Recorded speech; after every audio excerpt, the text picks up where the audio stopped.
Evangelho de Lucas, no capítulo 15, e continuamos nessa noite a falar sobre este tema, restituição.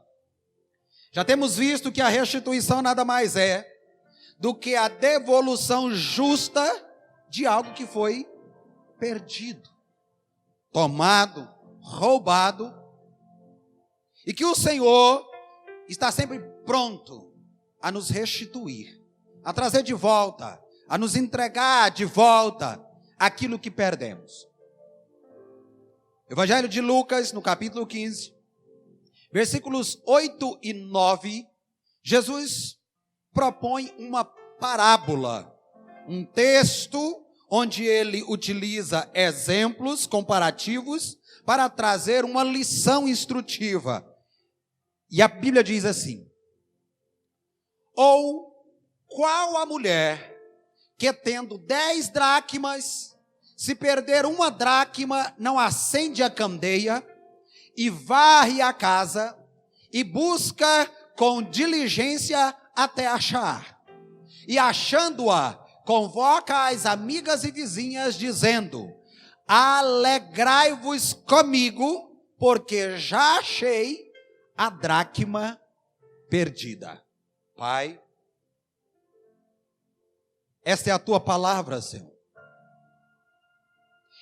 E o Senhor nos recomenda dizendo: examinem as Escrituras, porque são elas que testificam de mim, e nelas vocês encontrarão a vida eterna.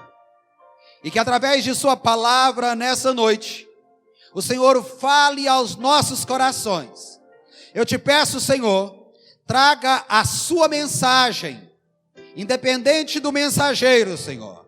Traga aos nossos corações a tua voz e leva-nos, Senhor, para um patamar de relacionamento com maior entendimento e profundidade contigo nessa noite, no nome de Jesus.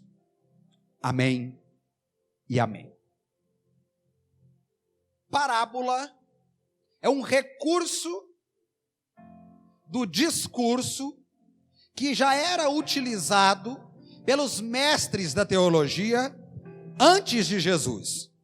Jesus, sendo também um rabi, quando ele começa o seu ministério de instrução, de ensino, ele continua utilizando, e ele utiliza mais do que todos os mestres, mais de qualquer outro orador contemporâneo dele, esse recurso chamado parábola, onde você traz recursos do cotidiano, elementos visuais, para descrever algo que você quer que as pessoas entendam e compreendam, e que aquilo faça sentido para elas.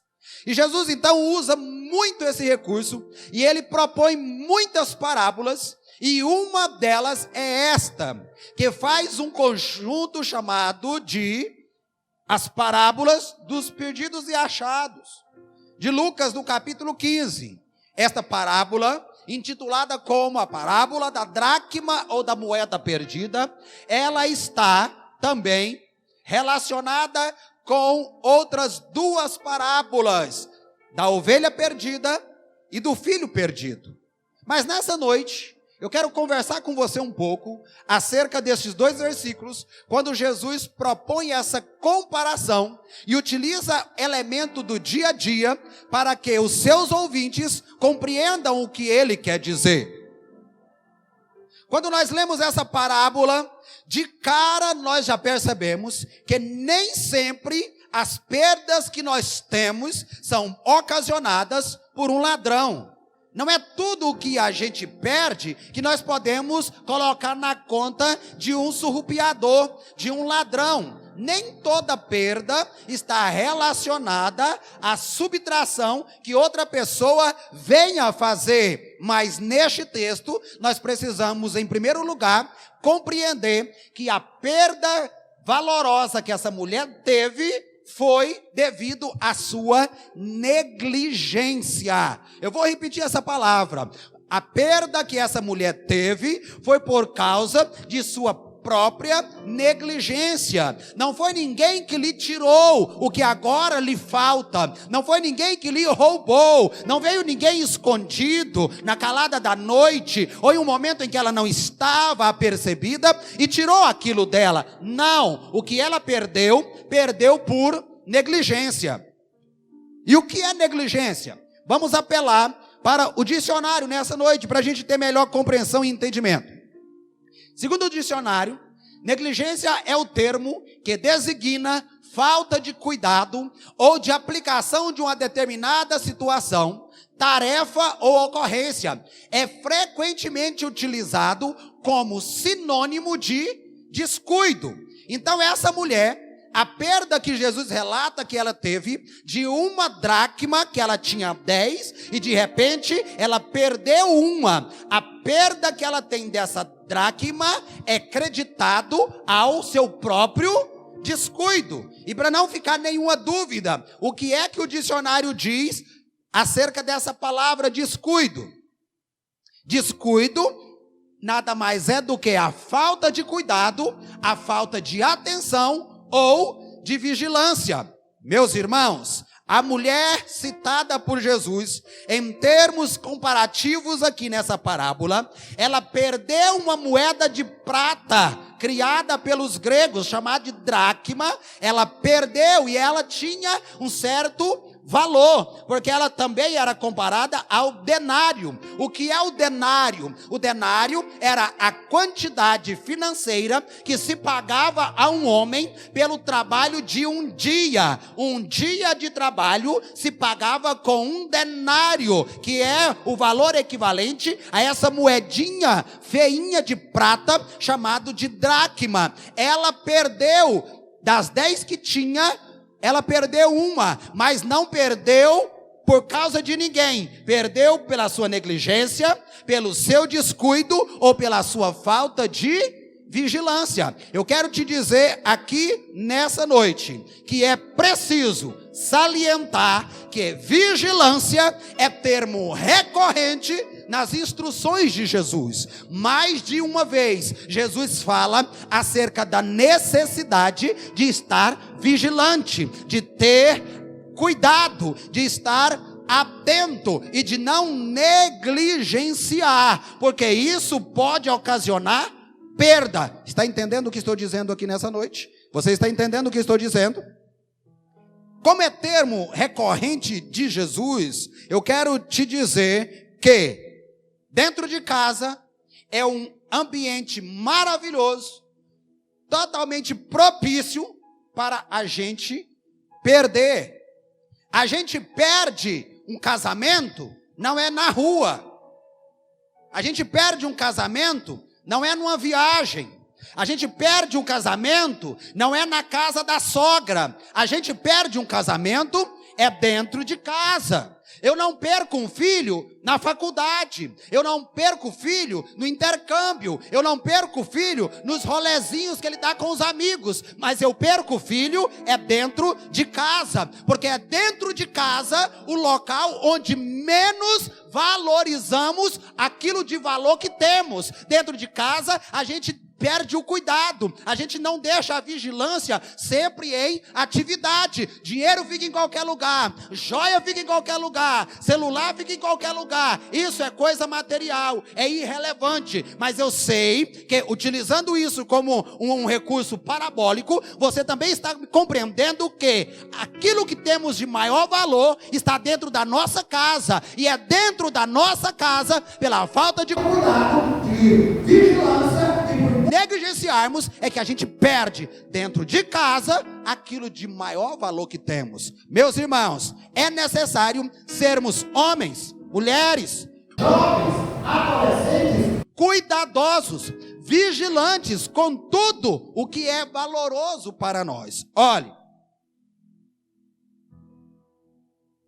a Bíblia exalta o ensino que as perdas trazem para nós, porque nós não somos domesticados, vou usar um termo assim, nós não somos treinados E agora, os coaches estão tomando conta do mundo, né? Para nos treinar. E nós não somos treinados a ter perda, a perder coisas, a perder pessoas, a perder sentimentos, a perder relacionamentos. Para nós, no nosso modo de ver, nós somos educados a ver a perda como um grande fracasso. Só que, quando nós analisamos a Bíblia, ela nos ensina, ou pelo menos tenta nos levar a ver que perder nem sempre é um grande fracasso. Nem sempre perder é sinal de fracasso. Por quê? Existem algumas coisas que nós precisamos aprender a perder. Mas, eu repito, o que estamos sendo ensinados vai de encontro a isso. E nós, como Igreja de Jesus, vivendo o reino de Deus, nós já vimos, quando estávamos estudando o reino, que o reino é a contracultura. Ele vai de encontro com aquilo que se estabelece. E na cultura do reino, às vezes nós precisamos entender que as perdas vêm para nos ensinar preciosíssimas lições. Eu quero utilizar um termo, que é o termo de a pedagogia da perda. Quando perdemos alguma coisa, entramos em um estado depressivo, porque para nós, perder é fracasso. Mas talvez, quem sabe, e muitas das vezes, ocorrem perdas em nossas vidas, e que trazem para nós essas perdas, grandes lições e ensinamentos, que nos fazem crescer, e nos levam para um patamar diferente daquele que nós estávamos. Quer ver o que o reino propõe? Mateus, capítulo 25. Aliás, capítulo 16, versículo 25 diz assim, Jesus dizendo: porque aquele que quiser salvar a sua vida, perdê-la-á. E quem perder a sua vida por amor de mim, achá-la-á. Nem sempre perder é fracasso. Nem sempre perder é prejuízo. Muitos jovens acham que entregar a sua vida para Jesus é perder a vida, é perder o convívio social, o seu relacionamento de amizades, o seu ciclo de amizade. Mas Jesus está dizendo, quando para você parecer que é perder a vida, e mesmo assim você se firmar nesse propósito, na verdade você está achando vida. A sua vida começa a partir dessa decisão. No versículo seguinte, no versículo 26, ele diz: pois que aproveita ao homem ganhar o mundo inteiro se perder a sua alma? Ou que dará o homem em recompensa da sua alma? A cultura do reino, ela contrapõe a cultura do mundo. E as perdas podem nos trazer ensinamentos preciosos e nem sempre vai indicar um fracasso. Veja o que o apóstolo Paulo escreve aos Romanos, no capítulo 8, no versículo 28. E sabemos que todas as coisas contribuem juntamente para o bem daqueles que amam a Deus. A Bíblia está dizendo que todas as coisas, não algumas coisas, não coisas selecionadas, ou apenas as coisas que para nós é ganho, é lucro, é agregação. Jesus, pela sua inspiração, pelo seu Espírito Santo e através do apóstolo Paulo, diz: todas as coisas cooperam juntamente para o bem daqueles que amam a Deus. E é por isso que no meio das perdas nós aprendemos a ganhar.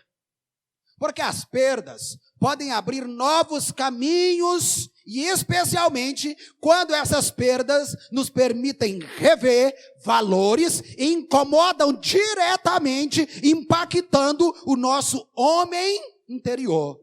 E começa a despertar sentimentos, desejos, vontades, outrora adormecidos, e motiva-nos a tomar atitudes diferentes no nosso cotidiano, a fim de que venhamos impedir, ou pelo menos dificultar, as perdas que têm acontecido em nossa vida. Como é isso? Voltemos aqui a essa mulher.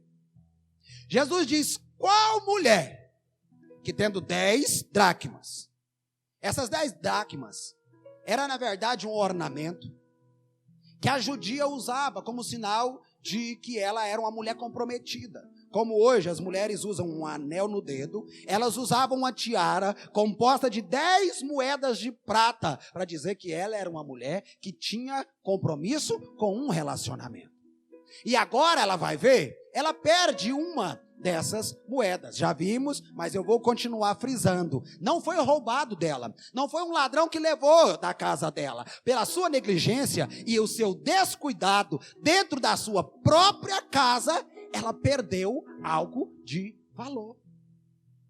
Então, meu irmão, minha irmã, antes de nós começarmos a culpar o diabo, e não estou dizendo aqui que ele não tem culpa, porque ele é sempre culpado. Ele estará e será sempre culpado.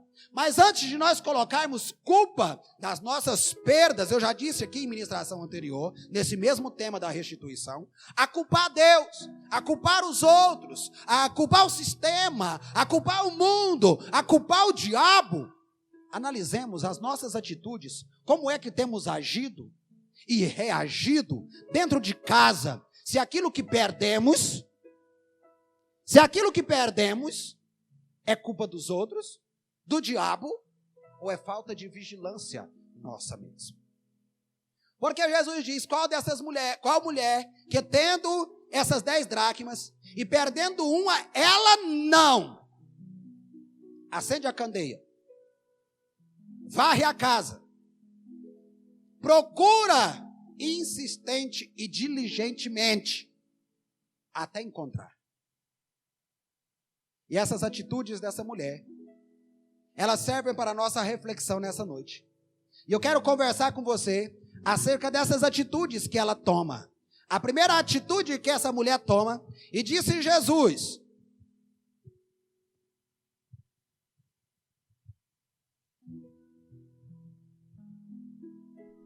às vezes eu fico com saudade da sala de aula, né? E vou utilizar meus recursos didáticos. Primeira coisa que ela faz é pegar uma lâmpada, que na sua época não tinha modernidade nenhuma como esses LEDs aqui que nós utilizamos. Nada mais era do que um sistema rústico e precário que servia de meio de iluminação dentro de uma casa. Alguém de vocês já usou dessa em casa? Alguém já usou? Já? A molecada aí tá olhando. O que é isso? Que bicho é esse? Para que isso serve? Como é que isso funciona? E eu vou te dizer como é que funciona. Tá, Arthurzinho? Você sabe como é que isso aqui funciona? Faz nem ideia, né, meu filho? Tá certo. Como isso funciona? O sistema de funcionamento desse instrumento que se chama lamparina é praticamente igual a dessa lâmpada que o texto diz que a mulher acendeu. Por quê? Consistia em um bojo na casa das pessoas mais simples, feito de barro, de cerâmica. E nesse bojo havia então um declínio, onde colocava-se um pavio de origem vegetal torcido e embebia em óleo, e esse pavio umedecido com o óleo pegava fogo. Aí alguns de vocês estão assim, mas para que falar disso? Porque é isso, eu sei como é que funciona, mas os garotos aí não sabem, as garotas não sabem. E eu quero chamar a sua atenção, que já sabe, exatamente para isso. A primeira coisa que a mulher faz é acender uma lâmpada. Só porque tem um detalhe, Valdirene. Essas lâmpadas, elas só funcionavam se eu tivesse combustível. Com a falta de combustível, que é o óleo, não tinha claridade, não tinha iluminação. E eu já tenho dito aqui nessa casa, para que você entenda que a luz, quando aparece na narrativa bíblica, ela vem como sinônimo de esclarecimento, como apagar a ignorância. Quando se tem conhecimento, se tem luz. Quando se tem luz, se caminha com tranquilidade, com entendimento, com mais facilidade. Só que para haver luz, claridade nessa lâmpada, era preciso ter óleo. Quando o óleo acaba apaga a luminosidade e agora você tem mais dificuldade de encontrar as coisas, de caminhar no escuro, de viver no escuro. A primeira atitude que essa mulher faz é acender a candeia. Se você já tem tido perdas na sua vida, e durante esse mês tem clamado ao Senhor pela restituição, e nós já temos testemunhos de muitas pessoas que estão vivendo a restituição, que estão experimentando a restituição durante esse mês, mas eu quero te dizer que se você está clamando ao Senhor pela devolução, a restituição de algo que foi perdido ou tomado, mesmo que nessa noite você identifique dizendo, eu reconheço que o que eu perdi foi por minha própria culpa, falta de vigilância, falta de cuidado e de atenção. A primeira coisa em busca da restituição é ter candeia acesa. É ter candeia acesa. Mas eu já te disse que para ter candeia acesa é preciso ter óleo. Se não tem óleo, não tem fogo. Se não tem fogo, não tem esclarecimento, não tem luminosidade. Ei, não é por outra razão que o profeta Zacarias expõe os ramos de oliveira sobre o candelabro, numa visão que tem. E dos ramos de oliveira pingava óleo constantemente e mantinha a lâmpada acesa, o candelabro dando luminosidade. Por que é que ele viu apenas os ramos? Porque o óleo vem da oliveira, mas se o ramo não estiver ligado no tronco, ele não produz. Mas a visão que ele tem é do entendimento de que o óleo que mantém você aceso com o fogo do Espírito Santo, a fonte desse óleo não é terrestre, mas ela é celestial. Se não tem o óleo, que é símbolo do Espírito Santo, não tem fogo. E se não tem fogo, não tem luz. Se não tem luz, não tem esclarecimento. Tem apenas ignorância, e é desses que o diabo se aproveita. Daqueles que não têm entendimento, compreensão e esclarecimento, deste o diabo se aproveita, porque vivem em trevas. Meu conselho para você nessa noite: faça como essa mulher. Quer viver restituição, quer ver devolvido aquilo que você perdeu, a primeira coisa, abasteça-se com óleo proveniente do céu. O mesmo Jesus, no Evangelho de Mateus, no capítulo 25, ele conta a parábola das virgens, as damas de honra de um casamento. 5 delas eram prudentes, 5 eram loucas ou nécias. As prudentes ficaram conhecidas e receberam notoriedade na parábola de Jesus, porque mesmo tendo as suas lâmpadas acesas, elas traziam pote de combustível extra consigo, ou seja, não deixo faltar o óleo, porque se faltar o óleo, falta o fogo. Eu não posso viver sem fogo, porque eu não posso viver sem o esclarecimento que a palavra do Senhor me traz. Eu não posso viver sem o Espírito Santo. Estou aceso, estou, mas estou precavido para todo instante estar abastecendo a minha candeia. Essa busca pelo Espírito Santo na vida deve ser constante e diária.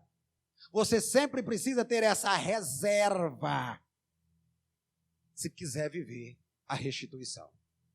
Segunda coisa que essa mulher faz,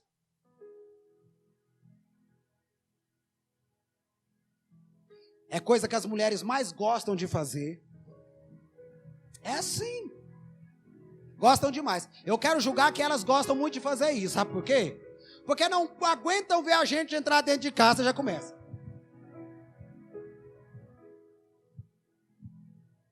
Lá em casa a mulher parou com isso. Porque olha que ela pega a vassoura, eu pergunto, vai para onde?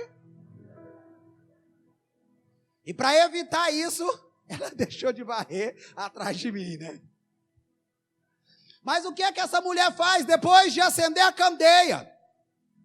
Depois de se abastecer na busca pelo Espírito Santo, depois de estar fumegando e cheia da unção, ela pega uma vassoura. E a ordem deve ser exatamente essa: Para que é que serve esse instrumento? Esse instrumento serve para você tirar do ambiente aquilo que é impróprio até de pegar com as mãos. Todo tipo de sujeira, de imundície, de resto de animais mortos. Você precisa tirar a poeira, a sujeira, os restos, e que você não pode tocar com a sua mão, porque é algo sujo. E desde criança você ensina seu filho, não põe isso na boca, caiu no chão, não pega. A vassoura é instrumento de limpeza. O que é que essa mulher faz? Primeiro, ela se enche do Espírito Santo, e depois, dentro da sua própria casa, ela começa a fazer uma limpeza. Para fora toda sujeira, para fora toda imundície, fora da minha casa, tudo que não presta, tudo que é sujo, tudo que é impuro, fora. E põe para fora a vassouradas. Ei, de vez em quando, é preciso fazer uma limpeza na sua casa. Lamacanturiandalas. De vez em quando é preciso dar umas vassouradas na sua casa. Esse tipo de música na minha casa, não. Esse tipo de programa de televisão na minha casa, não. Esse tipo de fala na minha casa, não. Esse tipo de palavras sendo utilizadas como maldição na minha casa, não. Esse tipo de relacionamento dentro da minha casa, não.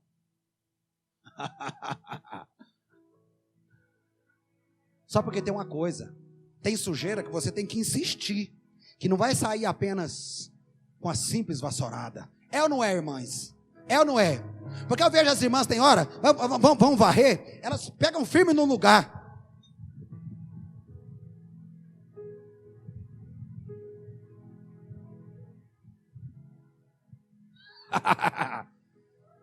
Tem que insistir na limpeza. Tem que insistir na limpeza. Porque tem sujeira que vai ficando incrustada. Tem sujeira que vai ficando colada. Mas a vassoura limpa. Coloca para fora. Segunda coisa que essa mulher faz, depois de buscar o Espírito, é colocar para correr da sua casa. Vamos treinar? Vamos treinar? Vamos treinar? Fique em pé aí no seu lugar. Aonde que está a sua casa? Aonde que está a sua casa? Vira na direção da tua casa. Vou ensinar você como é que a gente usa a vassoura espiritual. Não é essa que o povo vende aí em troca de oferta da vassourinha, não. Vou te ensinar como é que faz. Na direção da tua casa, levanta as mãos. Levanta as mãos na direção onde está a tua casa. Isso. No mundo espiritual não há distância e nem barreira. O mundo espiritual é totalmente audível. Ouve você. E você pode começar aqui agora. Utilizar as vassouras espirituais. Começa a dizer: quando eu chegar aí na minha casa, eu não quero que você já esteja aí. Quando eu chegar na minha casa, já tenha saído daí. Porque os espíritos vão se incrustando, os espíritos vão se alocando, vão se alojando, vão se aninhando em coisas na nossa casa, e que você já está trazendo à sua mente agora, e que você está pronto para pegar a vassoura na tua casa e começar a dizer: lá na minha casa agora, pode ter alguém assistindo novela, mas é a última vez que isso vai acontecer. Lá na minha casa agora, pode ter alguém trancado dentro de um cômodo, utilizando a internet sem que eu saiba, mas é a última vez que isso acontece, porque vai acontecer a faxina na minha casa. Eu quero viver a restituição. Sente-se.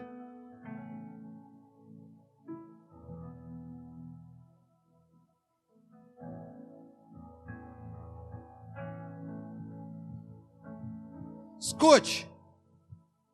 Olha aqui para mim. Existe uma terceira coisa que essa mulher faz. Fica firme aqui. Fica aqui comigo, já estou terminando. A terceira coisa que essa mulher faz, ela age com diligência. Jesus diz: qual mulher que perdendo uma dracma não vai acender a lamparina, vai varrer a sua casa e vai procurar com diligência Na Bíblia, essa palavra é grega e ela é traduzida, na maioria das vezes, por seriedade ou um esforço sério. A palavra diligência, ela quer dizer um esforço, mas um esforço sério. Mas existe esforço que não é sério? Existe? Existe. Como que é? Pedro Henrique, vem cá. Vamos pegar essa caixa aqui. Vamos tirar ela daqui. Pega daí que eu pego de cá. Vai. Pega. Pega.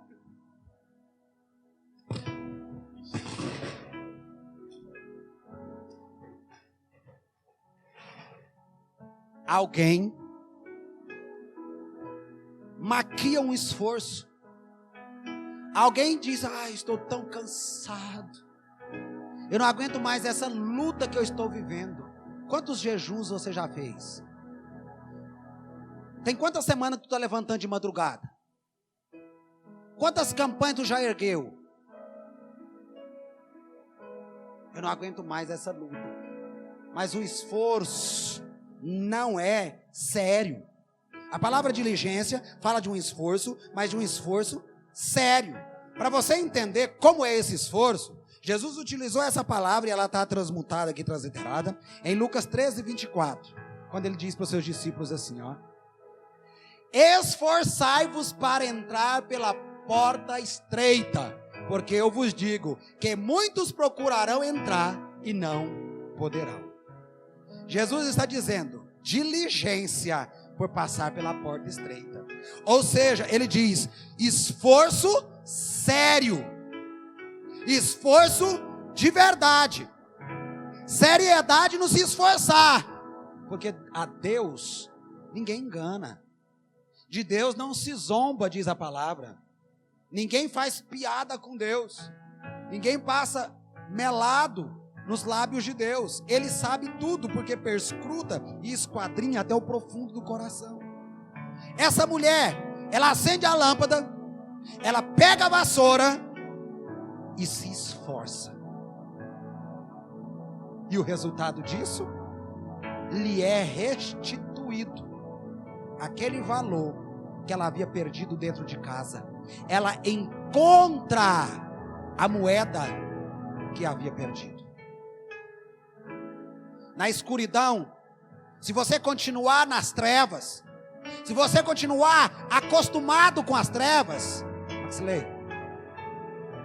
se você ficar acomodado nas trevas, você nunca irá viver a restituição que o Senhor quer proporcionar na sua vida. É tempo de afastar as trevas. Se na tua casa houver sujeira, impedimento, imundícia, o que você perdeu pode estar aí pertinho de você, junto de você, mas sem uma limpeza séria, você não vai viver a restituição. E o Senhor está pronto para enxergar a sua diligência, a sua seriedade no esforço, em querer uma mudança naquilo que você negligentemente, descuidadamente, sem vigilância, deixou perder. Ele está pronto para restituir na sua vida. Se encha de óleo, pegue a vassoura, esforce-se no Senhor seu Deus, e você verá a restituição acontecer na sua vida.